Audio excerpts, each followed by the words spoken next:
বাংলাদেশ জামায়াতে ইসলামীর সেক্রেটারি ও সাবেক সংসদ সদস্য অধ্যাপক মিয়া গোলাম পরোয়ার বলেছেন, শেখ মুজিবুর রহমান গণতন্ত্রের কথা বলে তিনি এই দেশের ক্ষমতায় অধিষ্ঠিত হয়েছিল, কিন্তু তিনি ক্ষমতায় আসার পর নিজের হাতে গণতন্ত্রকে কবর দিয়েছিল।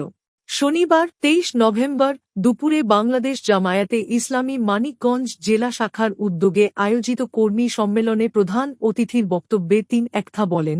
শেখ মুজিবুর রহমান গণতন্ত্রের কথা বলে তিনি এই দেশে ক্ষমতায় অধিষ্ঠিত হয়েছিলেন, কিন্তু তিনি ক্ষমতায় ওঠার পর নিজে হাতে গণতন্ত্রকে কবর দিয়েছিলেন।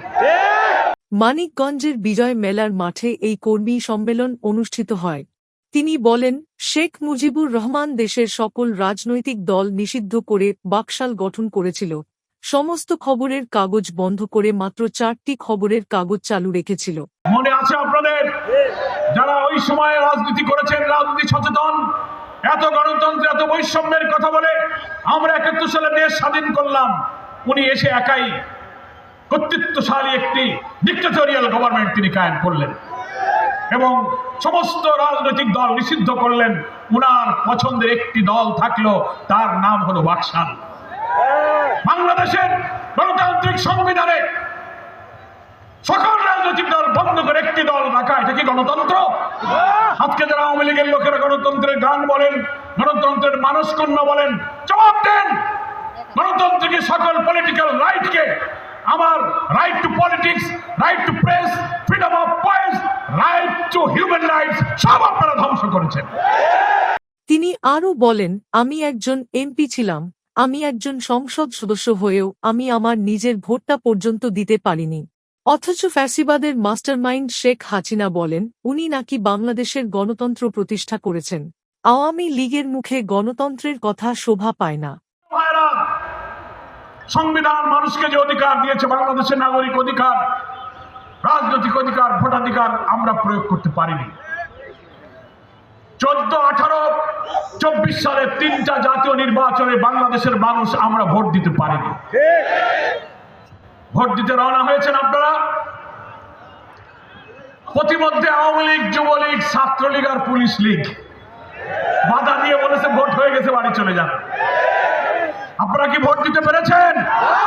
আমি একজন এমপি ছিলাম, আমি সংসদ সদস্য নির্বাচনে আমিও আমার ভোট কেন্দ্রে গিয়ে ভোট দিতে পারিনি।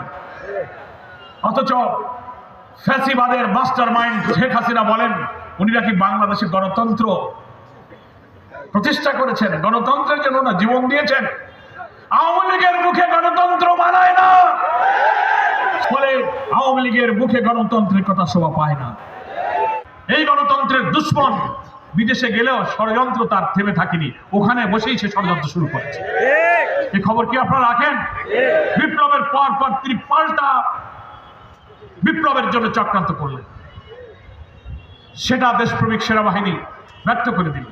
বাংলাদেশ জামায়াতে ইসলামী মানিকগঞ্জ জেলা শাখার আমির হাফেজ মাওলানা কামরুল ইসলামের সভাপতিত্বে ও সাধারণ সম্পাদক নুরুল ইসলামের সঞ্চালনায় অনুষ্ঠানে বিশেষ অতিথি হিসেবে উপস্থিত ছিলেন বাংলাদেশ জামায়াতে ইসলামী কেন্দ্রীয় নির্বাহী পরিষদ সদস্য ও অঞ্চল পরিচালক, ঢাকা উত্তর অঞ্চল অধ্যক্ষ মোহাম্মদ ইজ্জাত উল্লাহ, টিম সদস্য মাওলানা মোহাম্মদ দেলোয়ার হোসাইন সহ বাংলাদেশ জামায়াতে ইসলামীর কেন্দ্রীয় নেতৃবৃন্দ, জামায়াতের শুরা সদস্যবৃন্দ এবং স্থানীয় নেতৃবৃন্দ সহ মানিকগঞ্জের প্রত্যন্ত অঞ্চল থেকে আগত হাজার হাজার নেতা কর্মী উপস্থিত ছিলেন।